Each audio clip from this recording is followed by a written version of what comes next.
വീടിനുള്ള ഏറ്റവും മികച്ച 10 വാസ്തുസസ്യങ്ങളുടെ പട്ടികയിൽ ഒന്നാം സ്ഥാനത്താണ് കൃഷ്ണതുളസി. കൃഷ്ണതുളസി നട്ടുവളർത്തുമ്പോൾ ചില കാര്യങ്ങൾ ശ്രദ്ധിച്ചാൽ നമുക്കതിൽ നിന്നും ഏറെ ഗുണം കിട്ടും. ഒന്നാമത്തെ കാര്യം, കൃഷ്ണതുളസി നടുമ്പോൾ ഒറ്റ നമ്പറിൽ നടുക. 1, 3, 5 ഈ വിധത്തിലാവണം നടേണ്ടത്.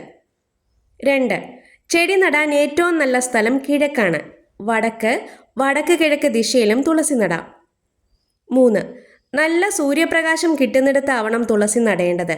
ഇല്ലെങ്കിൽ ഇതിൻ്റെ ഇലകളും തണ്ടുമെല്ലാം പച്ച നിറത്തിലാകുകയും ചെടിക്ക് കരുത്തില്ലാതെയും കാണപ്പെടുന്നു.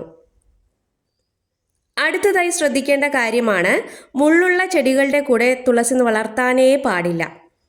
മുള്ളില്ലാത്ത പുഷ്പിക്കുന്ന ചെടികൾ തുളസിയുടെ അടുത്ത് വെക്കാം. 5-ാമത്തെ കാര്യം, ഏകാദശി, ദ്വാദശി, ഞായർ ഗ്രഹണ സമയങ്ങൾ, സൂര്യോദയത്തിന് മുൻപും അസ്തമയത്തിന് ശേഷമുള്ള സമയങ്ങളിലും തുളസി നുള്ളരുത്.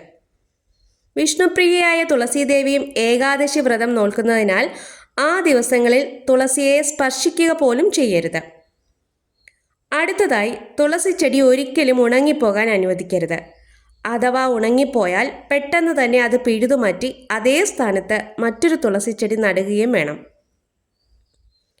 7-ാമത്തേത്, വീടിൻ്റെ പ്രധാന വാതിലിന് നേരെ മുന്നിലായി തുളസിച്ചെടി നട്ടാൽ വീടിൻ്റെ അകത്തേക്ക് പ്രവേശിക്കുന്ന വായു തുളസിച്ചെടിയിൽ തട്ടുമ്പോൾ അതിൻ്റെ ഔഷധ ഗുണങ്ങളും വീടിനുള്ളിലേക്ക് പ്രവേശിക്കും.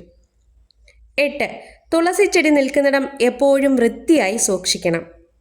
9. കിഴക്കോട്ട് തിരിഞ്ഞു നിന്നു വേണം തുളസി നുള്ളാൻ. 10-ാമത്തേത്, ഔഷധത്തിനും പൂജയ്ക്കുമല്ലാതെ തുളസി നുള്ളരുത്. തുളസിയുടെ ഇലയും പൂവും തണ്ടും വേരും മാത്രമല്ല, അത് നിൽക്കുന്ന മണ്ണുപോലും പരിശുദ്ധമാണ്. വിഷ്ണു ഭഗവാന്റെ പ്രിയപ്പെട്ടവൾ എന്ന അർത്ഥത്തിൽ വിഷ്ണുപ്രിയ എന്ന പേര് പോലും തുളസിക്കുണ്ട്. അങ്ങനെയുള്ള തുളസിച്ചെടിയെ പവിത്രതയോടെ പരിപാലിച്ചാൽ സമൃദ്ധിയും സന്തോഷവും ഐക്യവും വന്നു ചേരുമെന്നതിൽ യാതൊരു സംശയമില്ല. വീഡിയോ ഇഷ്ടമായാൽ ഒരു ലൈക്ക്.